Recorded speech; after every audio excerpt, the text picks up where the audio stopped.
Oh, someone said it was a fake page.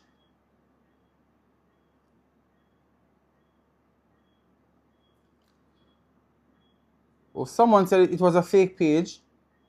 That TikTok doesn't message in the live. So I'll just give everyone 2 more minutes until everyone get back onto the live. Just have your moderator block the page if they come back. Okay. Yeah, that makes sense. That makes sense. That makes sense. That makes sense. So it was actually a fake page. So the next time we just block that page if they come back on. We just block the page if they come back on.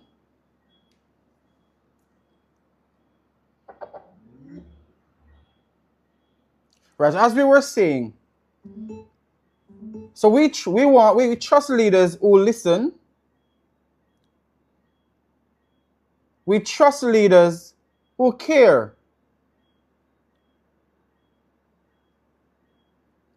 We trust leaders who admit when they make mistake. We trust leaders who tell the truth. You know, you have some leaders who they're very lie. You know, you have some leaders who are very, very lie. You cannot believe a word that comes out of their mouth. Guys, because we had to restart the live, please ensure that you like the live while you listen. Thank you very much. Please ensure you like the live while you listen.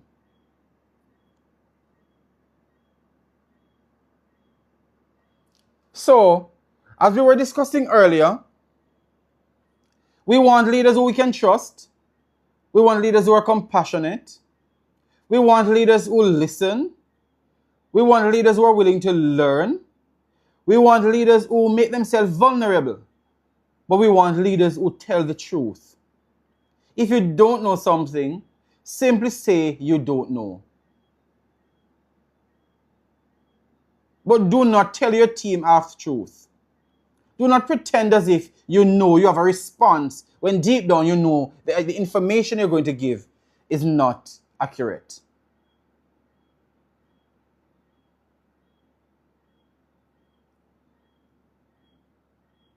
So here is this. The moment a leader believes they must appear perfect, they stop giving others permission to grow. What did I say? The moment a leader appears perfect, they stop giving others permission to grow. No, I need to block this page. It's a fake page, yes. Confirm.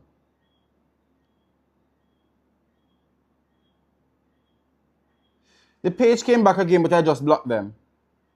The page, it was actually a fake page. It came back again, and I blocked them.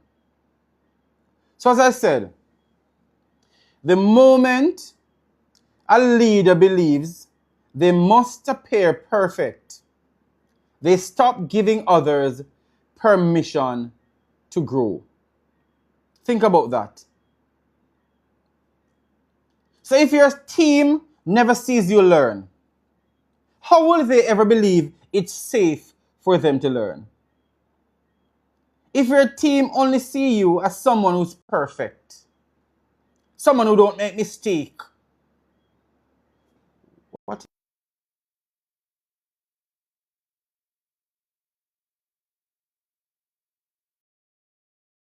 Mandy, please come back on the live. Mandy, please come back on the live and stop WhatsApping me. Come back on the live, Mandy. So, as I said, if your team never sees you learn, how will they ever believe it's safe for them to learn? If they never see you as a leader admit mistakes, how will they ever admit mistake in front of you?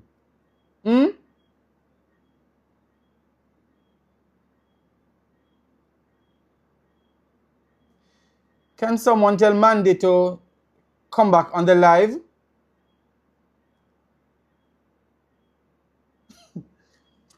Kaisha, could you please tell Mandy that we're back on live? Because she's messaging me on WhatsApp, but it seems she doesn't know that we're back on live. So if your team never see you admit any mistake, how will they ever admit, or how will they feel comfortable to admit mistake in front of you?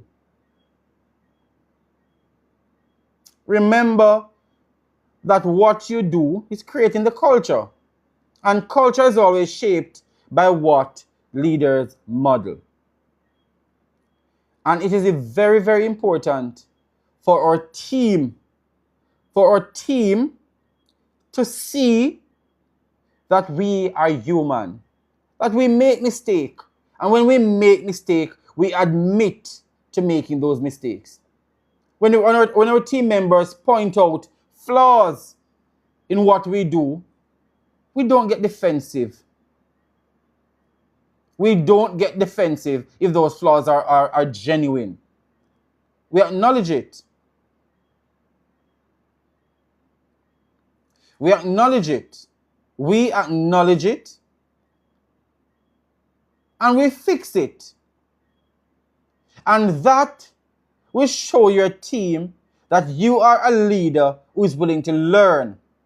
And not only that you are a leader who will listen to them, take their feedback, and use their feedback to improve. And when you model that kind of culture repeatedly, it becomes a part of your institution. So people stop seeing you as being perfect, as being Miss Perfect or Mr. Perfect. So when they make mistake, they don't feel any way. When it's time for them to admit that they are wrong, they will not feel threatened, because they know when they admit to their flaws, there will be opportunity for them to grow. So as a leader, it is important that you model that. It is important that you model that. So as I said, our topic for tonight, your team doesn't need a perfect leader. What they need is an honest leader, someone who is honest. So I want to begin this next section with a statement that might surprise everyone on this live. I don't trust leaders because they're perfect. No. I don't trust leaders because they're perfect. I trust leaders because I know they're honest. There's a big difference. I don't trust leaders who believe they're perfect.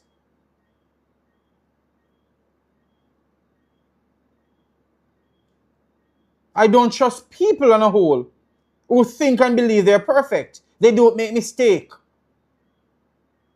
Everything you do, they're ready to criticize. And you dare not give your suggestion regarding anything they do. You dare not. Because they're perfect, they're Miss Perfect and Mr. Perfect. Nobody wants to get close to those people. That kind of perfect mentality creates distance. It creates distance. It creates distance. Perfection creates distance. Honesty creates connection. What did I say? Perfection creates distance. Honesty creates connection. What we want as humans, what we want as leaders is connection. Connect with your team. Connect with the people around you. Connect with your colleagues. If you come off as Miss Perfect and Mr. Perfect, people will stay away from you. People will be afraid to make mistake around you. Mr. Armstrong says, how do you as a teacher deal with a Miss or Mr. Perfect Miss or Mr. Perfect leader? You see, as a teacher, there's little you can do to change a leader who presents himself as being Miss or Mr. Perfect. There's little you can do. There's little you can do. But you honestly do the job. That's all you can do. Just do your job. You can't. Some people just have this sense about them to say they have to present themselves as being perfect.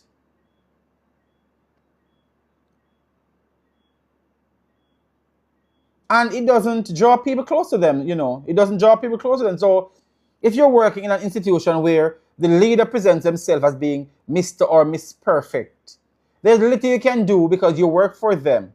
The best you can do is just do your job. Remain honest. Just do your job and keep it pushing. Exactly. Do your part and just keep it pushing. Because that's them. And that's the culture. How they present themselves as being Mr. Perfect or Miss Perfect, that's the culture they are creating. And that's going to create distance. As Flair says, perfection creates distance. Honesty creates trust. And that's a fact. One says, look at me. The other says, let's grow together. So perfection says, look at me. It's all about me.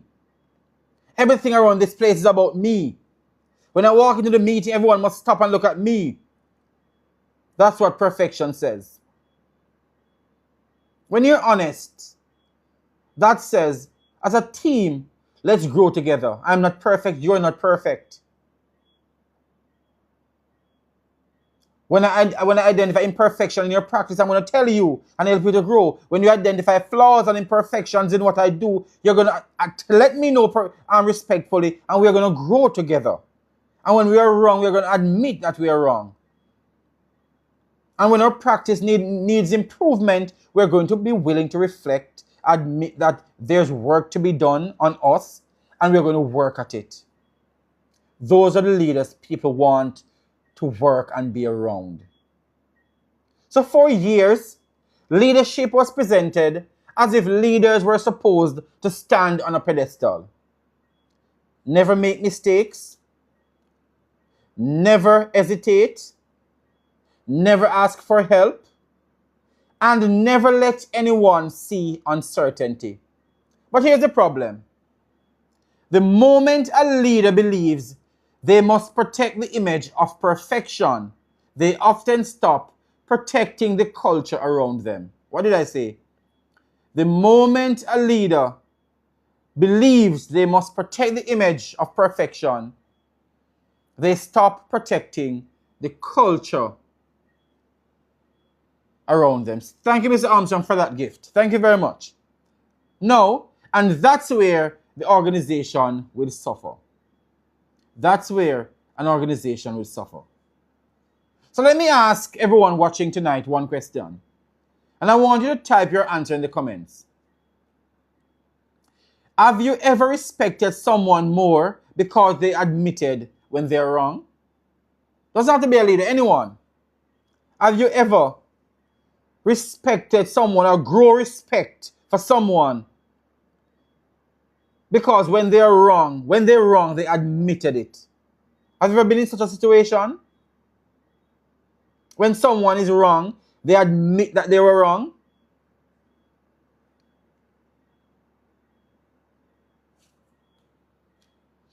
Nothing screams maturity than when someone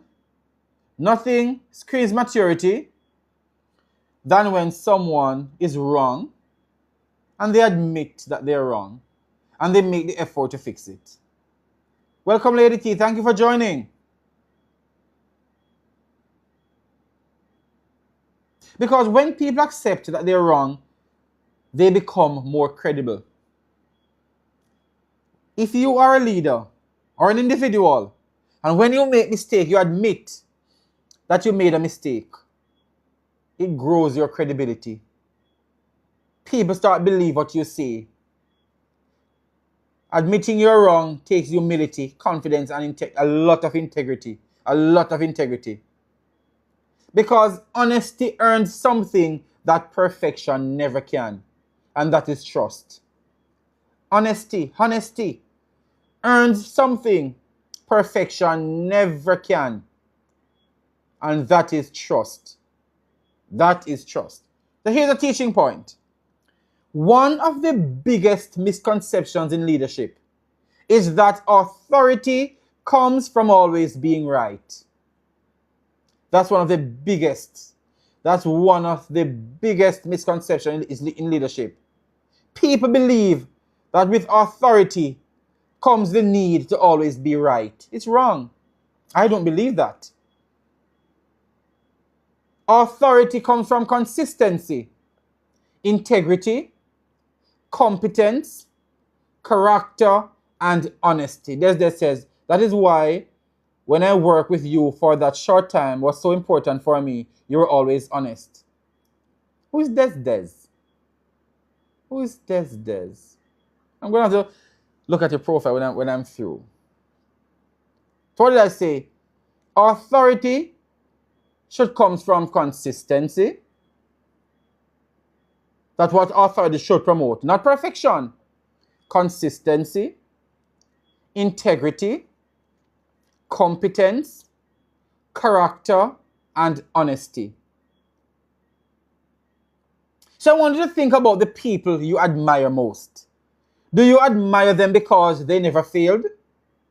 Or because they respond to failure with humility? The people you admire most, do you admire them because they never fail? Or because when they fail, they respond to that failure with humility? And there's a reason why history remembers leaders who admitted mistakes, who learned from their mistakes, and who changed course. Thank you, Flair, for that money gun. Thank you very much. Humility isn't the absence of confidence. Always remember that. Humility isn't the absence of confidence. It's confidence that's secure enough to keep learning. That is humility. Humility is confidence that is secure enough to keep learning. Sometimes we have to put ego aside. Sometimes we have to put ego aside and be willing to learn. Humble ourselves and be willing to learn. Because what? Humility is confidence that's secure enough to say, I'm willing and ready to learn. That is humility. So here's another scenario. Imagine you're the head of a large organization. Can be any organization, can be any company. Just imagine you're the head. You've just introduced a new policy. You've spent months developing it. You've presented it confidently. Everyone on your team begins implementing it. 3 weeks later, the data comes back. The policy isn't working. In fact, it's creating more problems than it solved. Now you're standing in front of your staff. What do you say? A, we're staying with the policy. B, you're not implementing it properly. C, I've reviewed the feedback and I think we need to change direction. Which leader would you follow? Which leader would you follow?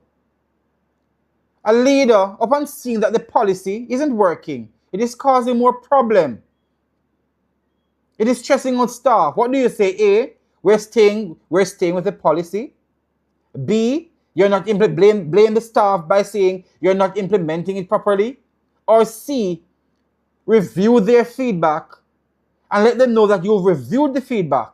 You've seen that it's not working and it is necessary for us to change course. And because they're the ones who are out there implementing the policy, you need to get the ideas from them now. Know that we're going to change course. Which direction should we go? What are your suggestions? What worked? What didn't work? What needs fixing? What needs tweaking? Do we abandon it altogether? Or can we review it? Review feedback and adjust where necessary, if it is feasible to even proceed. Exactly.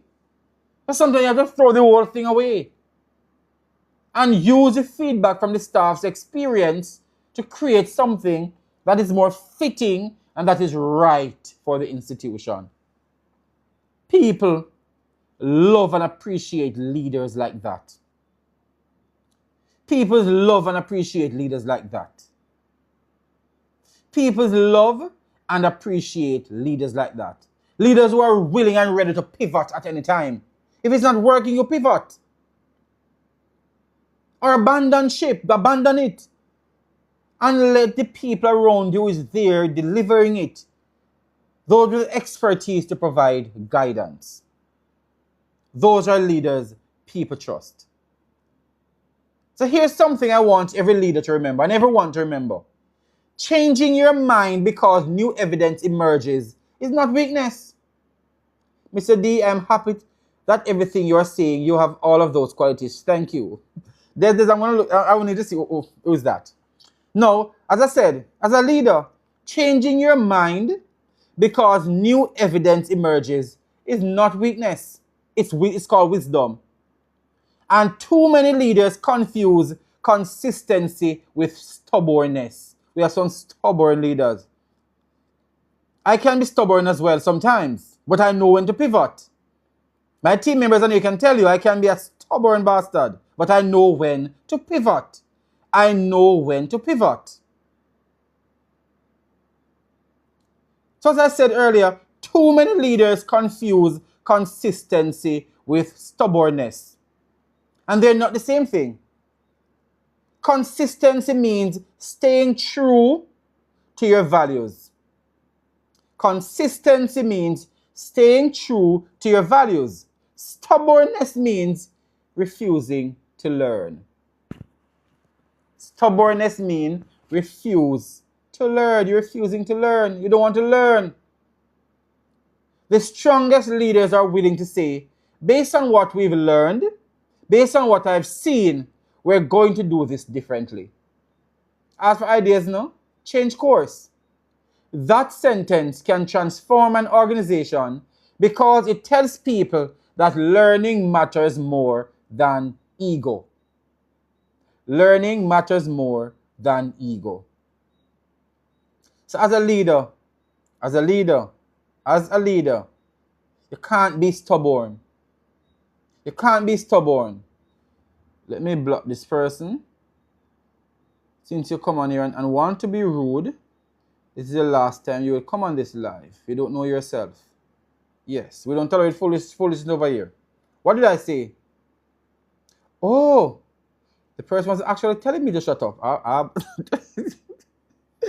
Rago, Miss Mandy, please unblock that person for me, please. Okay, so as I said, we're just not tolerating any foolishness on this live. So as I said, can't be stubborn. Cannot be stubborn. We cannot be stubborn. Because when you're stubborn, it means you're refusing to learn. The strongest leaders are always willing to pivot, to change course, to review. Strongest leaders always do that. So let's move into education. A grade 4 teacher has been struggling with classroom behavior. A grade 4 teacher has been struggling with classroom behavior. The principal walks in to observe. After the lesson, the teacher says, I honestly don't know what else to try. Now imagine two different principals. Principal A says, well, you should already know that. The conversation ends there.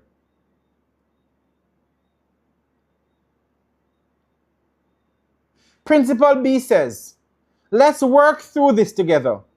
I've faced challenges like this too, and we'll find an approach that supports your class. Which principal is developing a teacher? Is it Principal A or Principal B? Which principal in this case is developing a teacher? Let me see if I can unblock. Oh, we'll have to be after the show. There's the Principal B, of course. Principal B, of course. Because principal is willing to work with the person. Principal B is willing to provide resources, give of the time. DJG says, these crop of principals are lazy and want to run a school from the office. So true. So true, DJG. So true. And school can't run from the office. Any principal you see live in their office and don't know what's happening inside the classrooms. School cannot run from an office. School cannot run from an office. Sanit says, definitely be, as there are many factors that could be associated with the teacher's confession. Exactly. And that's a teacher telling you they've tried all the strategies in their toolkit. They now need support. That's a principal who build trust to. That teacher will forever be willing to become vulnerable in front of Principal B, because they know when Principal B identifies a flaw, when flaws are identified, they will be supported. They will not be judged. And that is very, very important. So I want to challenge another idea.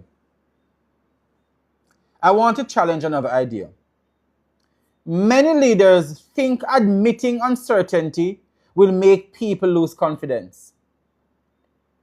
Could be a high percentage of diverse behavioral and exactly. Could be many factors could be causing poor teacher to be stressed. So it is a job of leadership to offer support. Whatever that support looks like, it is the job of the principal to offer support. I need to work on a farm. So I want to challenge another idea. Many leaders think admitting uncertainty will make people lose confidence. So admitting that you're not certain about something, you're not so sure. Many people believe people will lose confidence in you. If you don't know, you just don't know.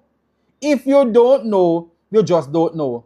The worst thing is for your staff members to come to you and tell them foolishness. The worst thing is for you to stand up wrong and strong and tell your team something, and 2 or 3 weeks later, you realize that you told them foolishness.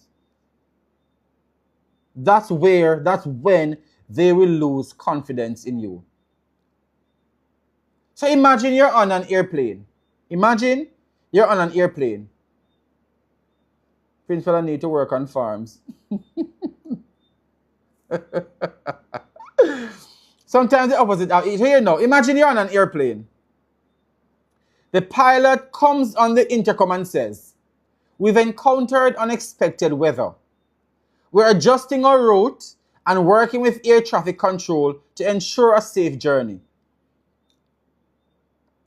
Would you rather hear that or silence? Would you rather hear that or would you rather hear silence? The plane is swirling and bumpy and people making noise and nobody's saying anything. Or would you rather hear the pilot come on the intercom and explain to the passengers what is happening and that they're working to ensure the flight safe route? I'm sure nobody wants silence. They want to hear from the pilot who is flying the plane what's happening on a plane. I don't want Sanit, on a plane. I don't want to hear anything. You don't want to hear anything, Sanit. You don't want to hear anything. I want to hear that the pilot have everything under control. I want to hear that the person who is flying the plane have everything under control. I don't want to hear silence. And I'm swirling and bumping and no. But I get what you're saying, Sanit. I get what you're saying. I get what you're saying. So most of us, I'll just be praying. Exactly. So most of us may choose honest communication. Not because uncertainty is comforting, but because honesty is. The same is true in leadership. People can handle difficult news. What they struggle with is feeling that information is being hidden or that leaders are pretending everything is fine when it clearly isn't. What did I say? People rather to handle difficult news. Tell them. If it's bad news, just tell them and done.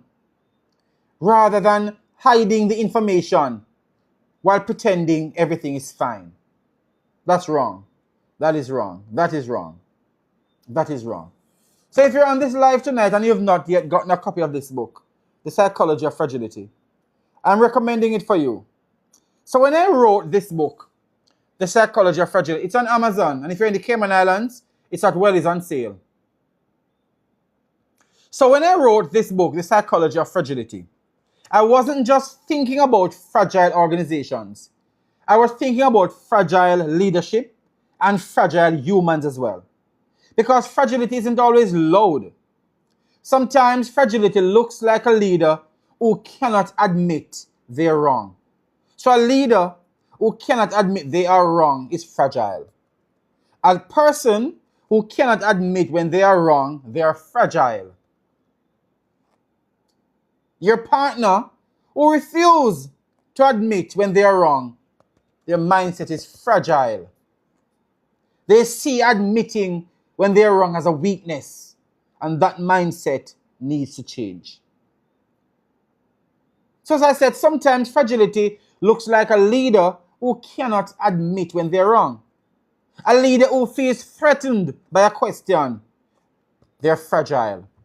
A leader who sees feedback as criticism instead of opportunity to improve, fragile. A leader who mistakes agreement for loyalty, fragile.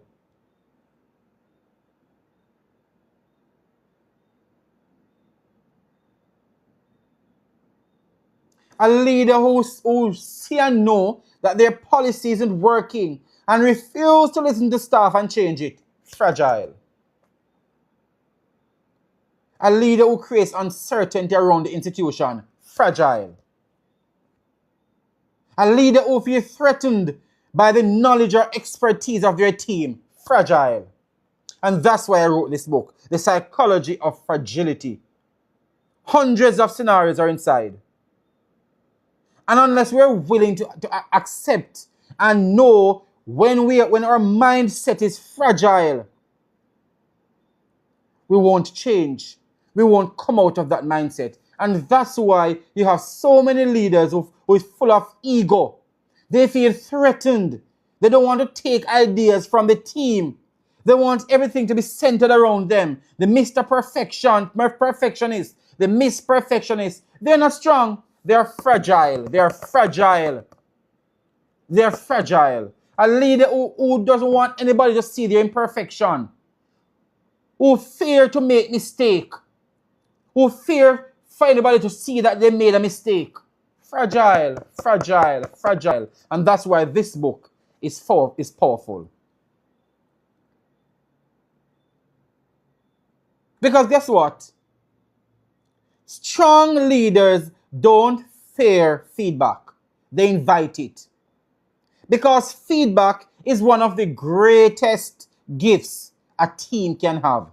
It helps us see what we can't see on our own. So when you give your team feedback, it helps them to see what they're not privy to. When you give your team feedback, when people get feedback, they know what they're working with.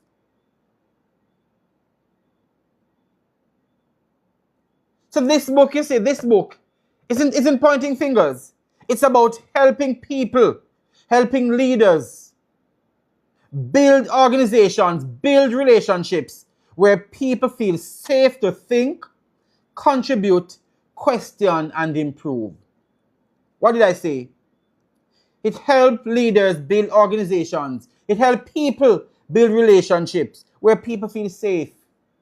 They feel safe to think. They feel safe to contribute. They feel safe to ask questions. And they feel safe to improve. That's why this book is powerful. So let's make this practical. I want you to complete this sentence for me. The best leader I ever worked with always what? The best leader I ever worked with always listen. One of the best leaders I've ever worked with, Mr. Samuels, Mr. Paul Samuels, always listen. So I think it's safe to say the leaders who lack humility in their operations are the most, exactly, are the most fragile. It is. They are the most fragile. They are the most fragile. So let's complete the sentence. The best leader I ever worked with, always, and I started with listen, told me the truth about when, where I was, and what I needed to do to improve. That's a good leader, Mandy. They tell it, they rather the truth.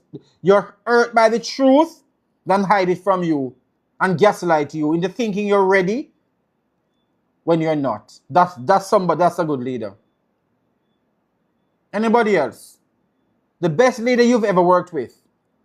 Tell me something they always do. Mandy says, tell me the truth about where I was and what I needed to do to improve. Sunny says, courtesy and correction. Exactly. And I said, listened. Anybody else? The best leader you've ever worked with.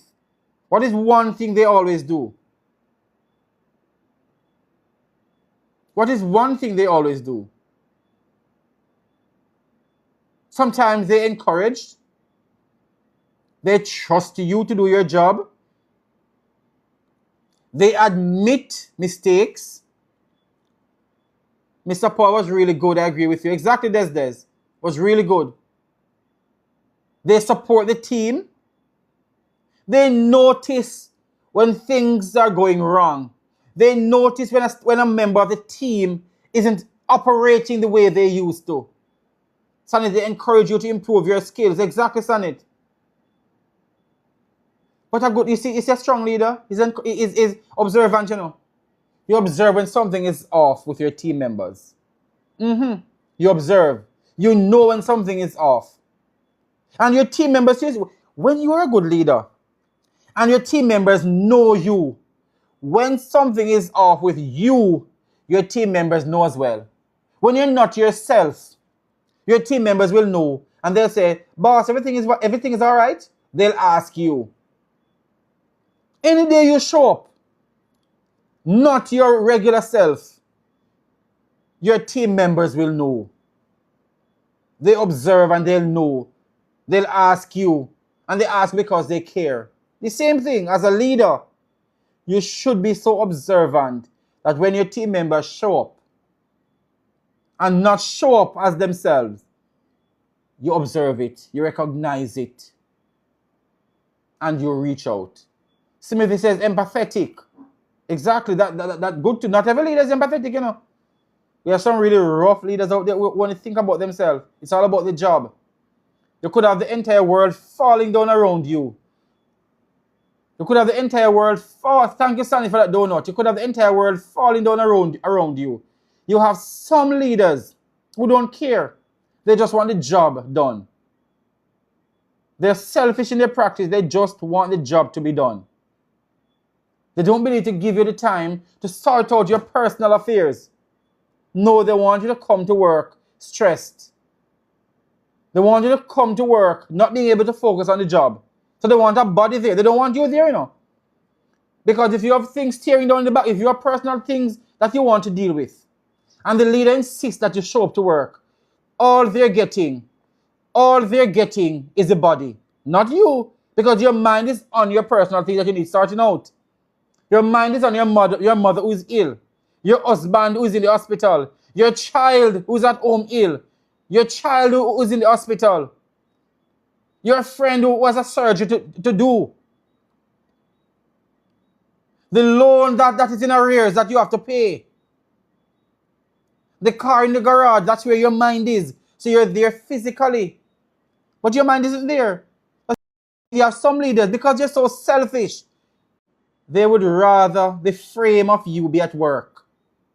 Just to say you're at work. And not realizing that for you to be effective, you need to show up as a whole person. Your mind, emotionally and mentally, you must be there. If you're not there, might as well the leader give you the time to go sort out the issue. So when you show up as a whole. You don't show up as a shell. And a lot of times in organizations, in companies, People, you see people there, and there's a shell of them. It's just a shell, it's there. Their mind, they have so many things going on. But they have cruel supervisors, cruel managers who refuse to be empathetic and give them the opportunity to fix what is bothering them. And that slows production. It slows progress. And most people don't know that. Most people don't know that. People, you see, people will never remember a perfect leader. They will never remember the leader who thinks they're perfect, who present this perfect persona. People never remember that leader. Or if they do, it will never be anything good. What they will remember are leaders who made them feel valued. Leader who was empathetic. A leader who encouraged them. A leader who built them. Leader who listened to them. Leader who gave them the time to deal with their family issues.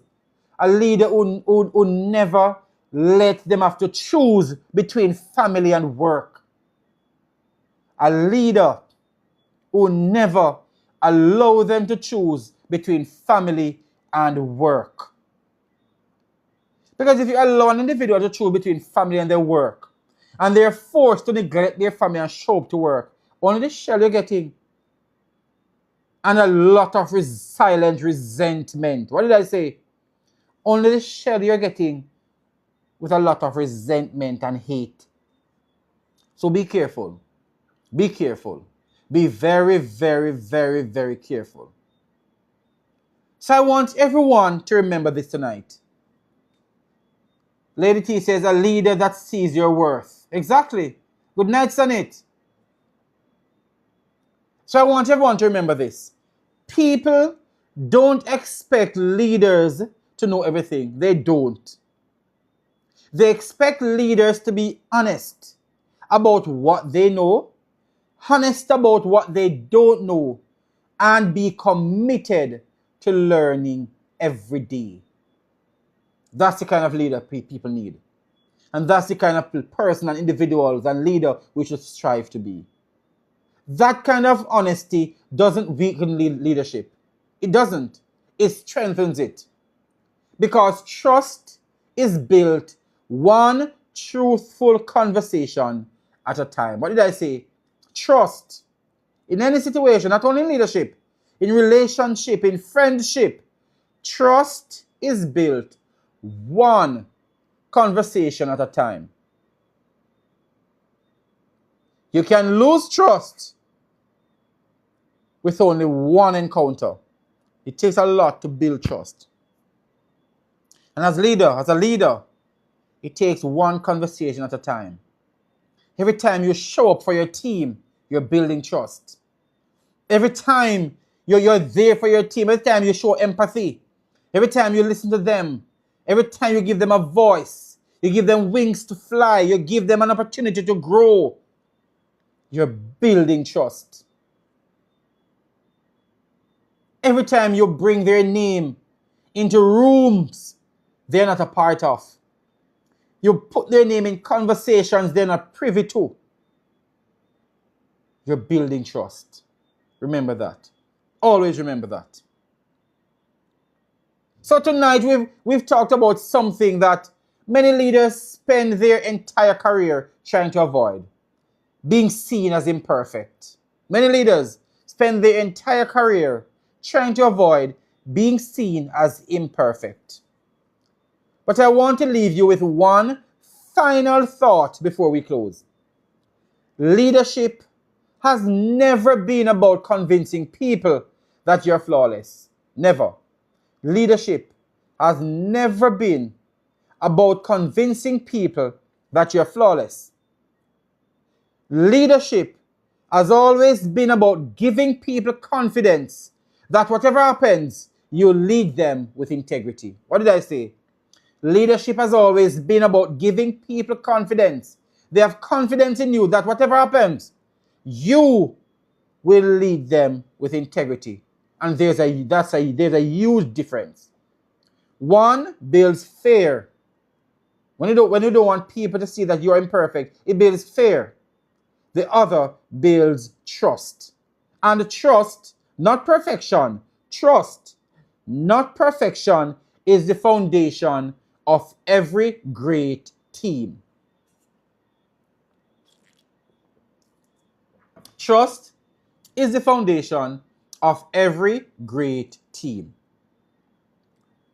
So every week on Leadership Unscripted, we put ourselves in the principal's chair. Every night, rather, we put ourselves in the principal's chair. So tonight's situation isn't really about schools. It's about every leader watching this program. So imagine this. You're leading a team of 50 people. You're leading a team of 50 people. For months, you've been pushing a major initiative. You believed in it. You encouraged everyone to support it. You assured your team it would improve results. 6 months later, the evidence is clear, it didn't work. In fact, staff morale has declined. People are frustrated. Some warned you this might happen, but you dismissed their concerns. Tomorrow morning, you're standing in front of your entire team. What do you say? A, we're staying the course. B, some of you didn't implement it properly. C, acknowledge that you listened to their feedback. Acknowledge that I got parts wrong and we're going to change direction together. What do you do? A, B, or C? What do you do? Stay in the course says you're perfect. And even though the initiative has caused staff morale to decline, people are frustrated, the perfect leader might want to stay the course. It's all about them. They don't want to see their initiative fail, and because of that, they frustrate people in the process. Bev says, C. You're correct, Bev. You're so correct. But the leader who presents himself as being perfect would never choose C. They rather see you die. They rather work you to pulp to try to deliver on that failing project rather than admit that it's not working.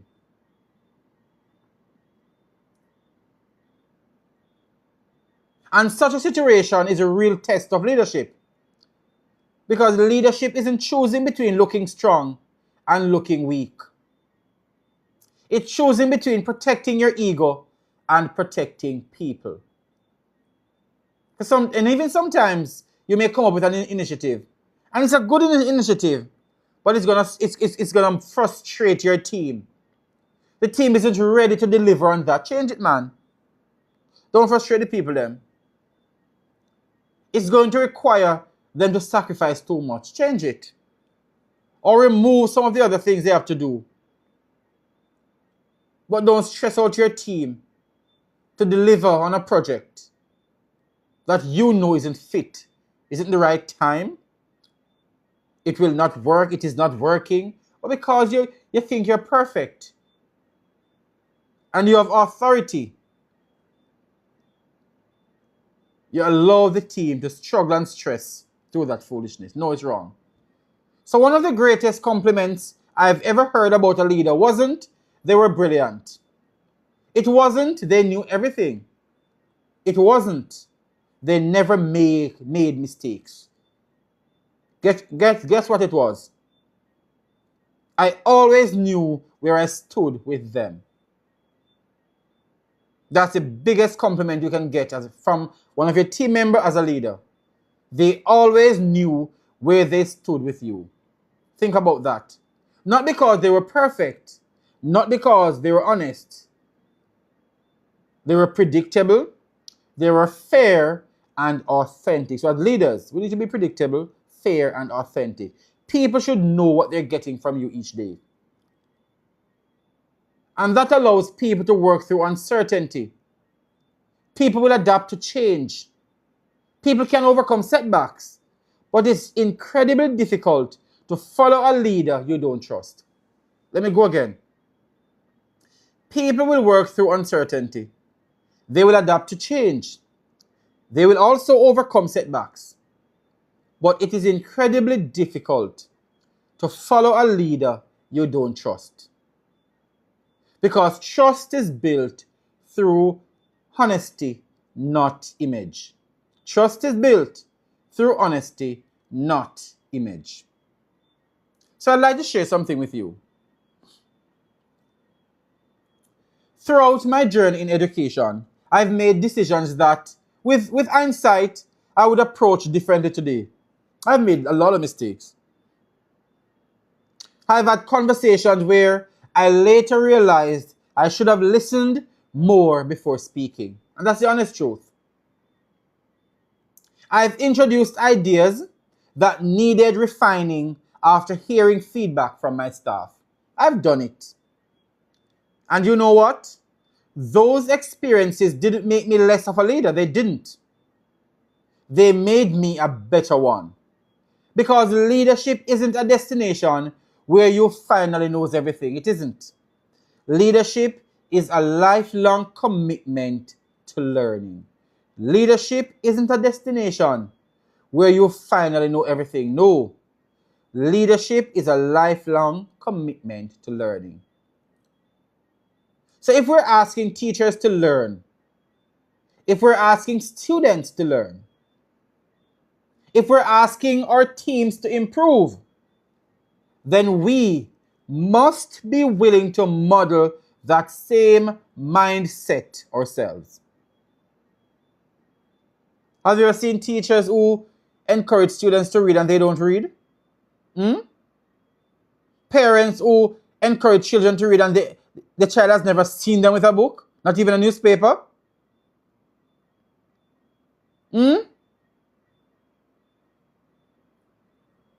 You're encouraging the child to speak properly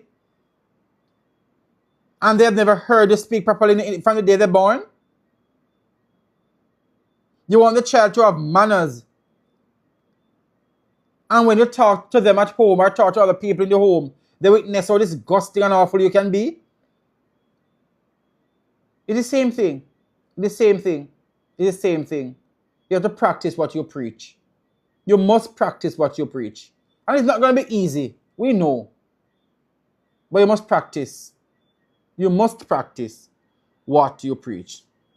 We must be willing to model that same mindset ourselves. We can't be asking people to be lifelong learners and we're not. You can't be asking your staff to keep upskilling themselves. And you have that degree from donkey was a boy, no donkey is a man.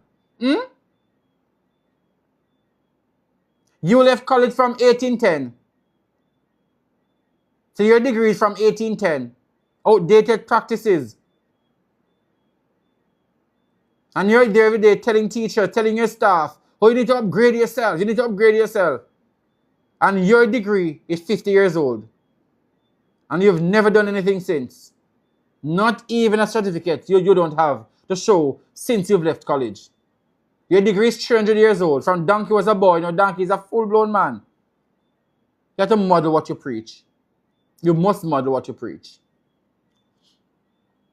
So the day a leader believes they have nothing left to learn is the day they stop growing.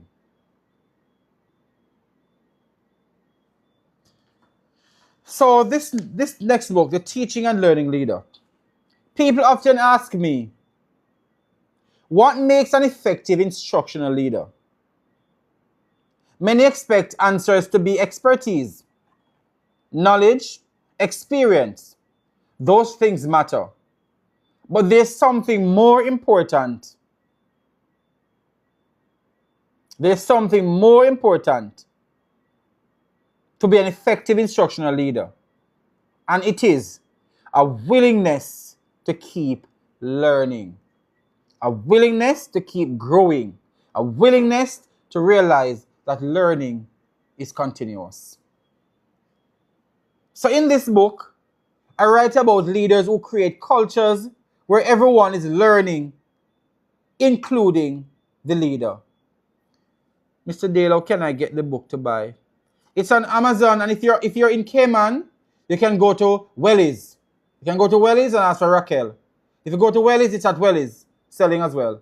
You know Welly's chill spot, Welly's cook shop, it's at Welly's as well.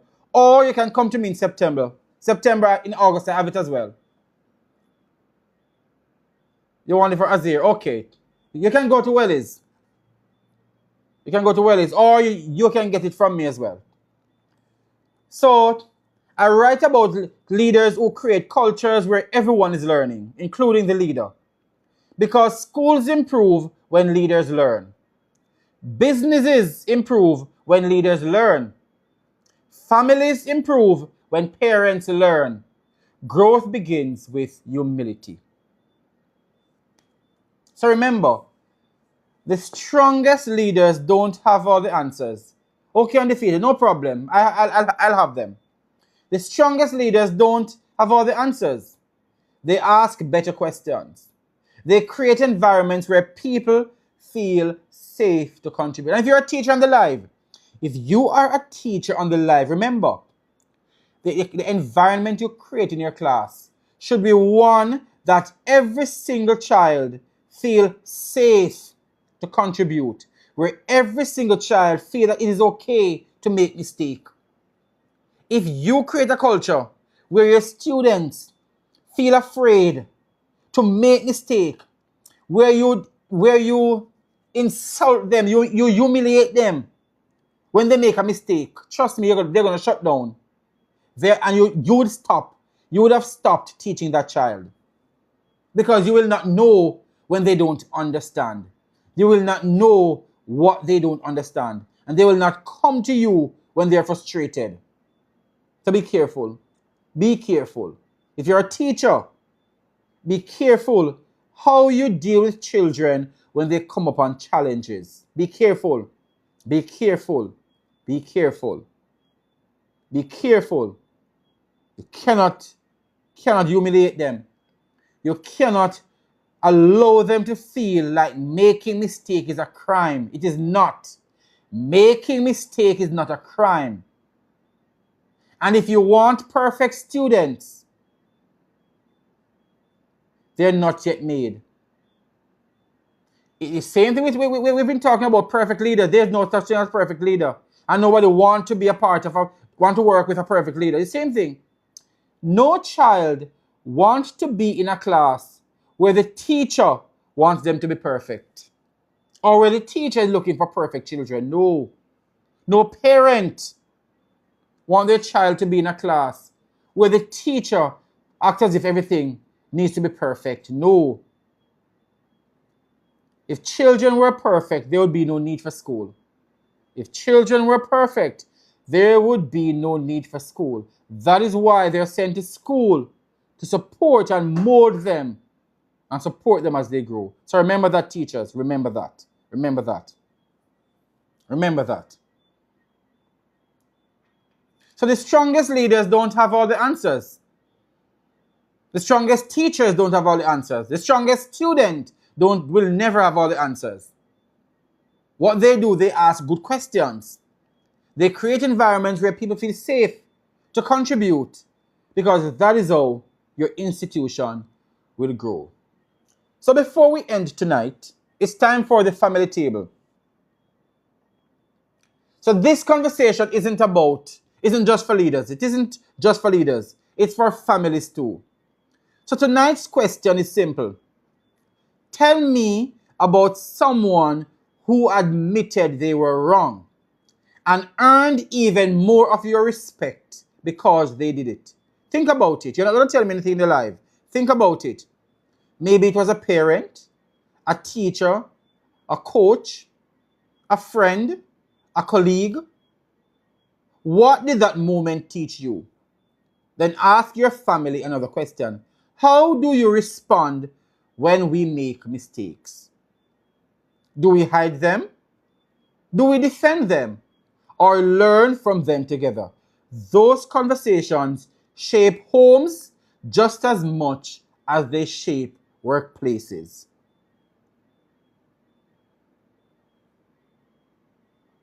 So here's your challenge before we meet again.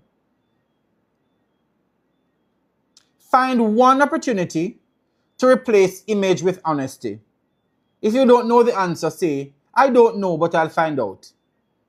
If you make a mistake, say, I got that wrong.